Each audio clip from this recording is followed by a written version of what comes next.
கோவை ராமகிருஷ்ணா கல்லூரியில் ஆயிரக்கணக்கான மாணவ மாணவிகள் பாரம்பரிய உடை அணிந்து ஓணம் பண்டிகை விழாவை உற்சாகமாக கொண்டாடினர்.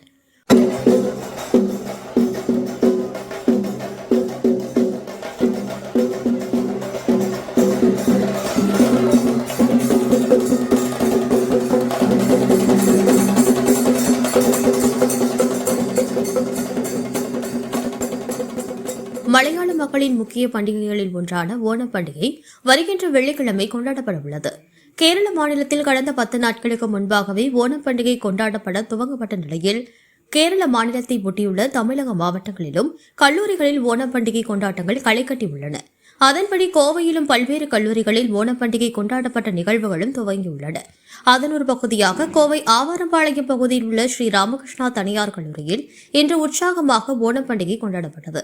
ஆயிரக்கணக்கான கல்லூரி மாணவ மாணவிகள் கேரள மாநிலத்தின் பாரம்பரிய உடை அணிந்து பண்டிகையை கொண்டாடினர். கல்லூரி வளாகத்தில் பூக்கோளமிட்டு திருவாதிரை களி நடனமாடி மகாபலி மன்னனை வரவேற்றனர்.